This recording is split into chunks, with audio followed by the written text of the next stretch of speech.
avocado, but it is not mint in the box.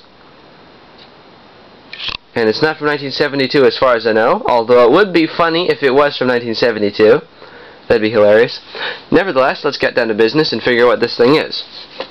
On the bottom, Simpson-Sears Limited, model 17907. There's a coin battery for running on 4D cell batteries. And first, we'll go over the AM radio. But wait, I haven't told you what it is yet. Sears. AC/DC, solid state, radio phonograph. How do you cram a record player in something this big? It's the size of it's a bit wider than a shoebox cassette recorder. This part here is about the size of a shoebox cassette recorder. And then there's this little bit here. But anyway, we'll see. See if we got an aluminum handle. I'm surprised that was actually expensive to do that. But anyway, turn this thing on. Start in the basement and work my way up. The importance of security. Myself and the partner stood there aghast, could not believe. Hastings is just west of Wellington.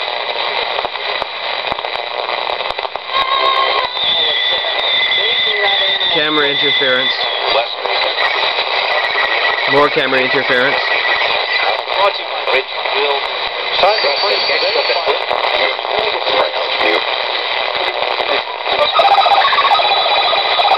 Strong camera interference.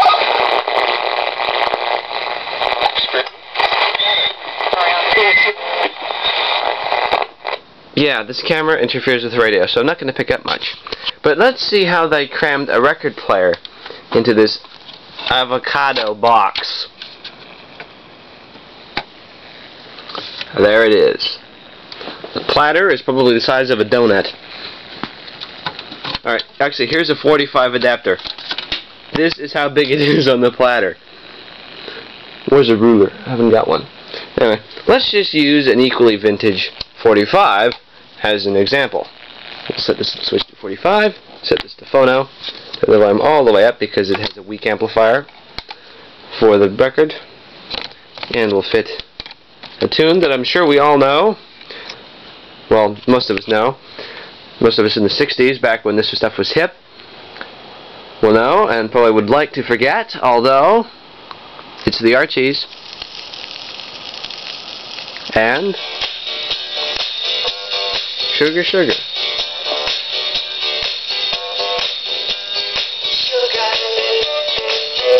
For some strange reason, the Warnet records sound best on this thing. The 45 is actually hanging over the edges.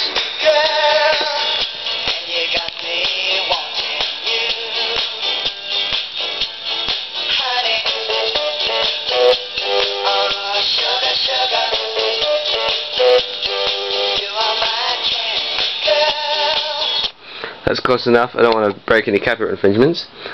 I'll just play the flip side for a couple seconds.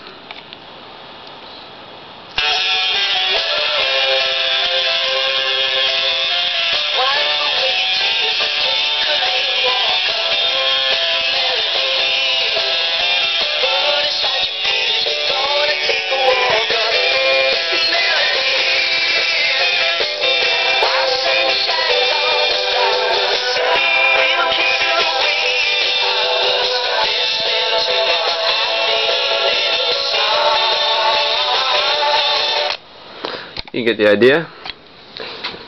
Okay, I think I have an idea of good size comparison. This is a 5-inch reel. Hang on a second, let me get the leader tape off here. This is where I put all of it. That must be a 4-inch diameter, because it's a 5. This must be 4 inches in diameter. They actually made it out of metal, so that's really kind of cool.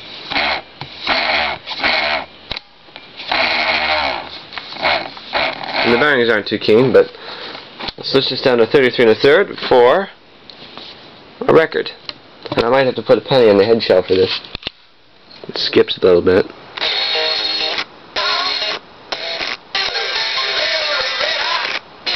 Come on. Yeah. Sometimes I have trouble with this. I'll borrow the 45 adapter as the head shell now.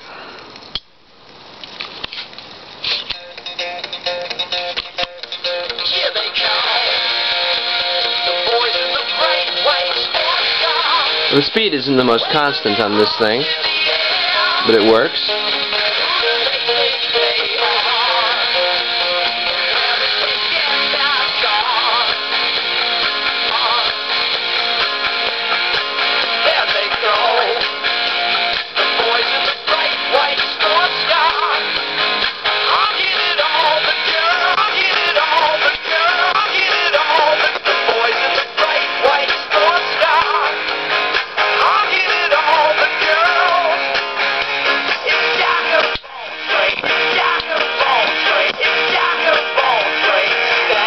It skips a lot.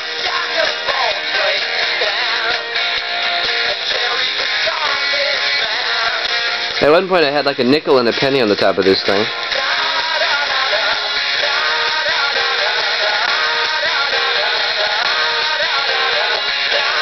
Screw it. This thing skips a lot with LPs for some reason. Although some of them is worse than others. Usually if you have it angled down like this, it plays excellently, because this is a bit bad because you can see it's like wobbling like crazy. That's pretty much it. It's kind of cool how they crammed all that stuff into it.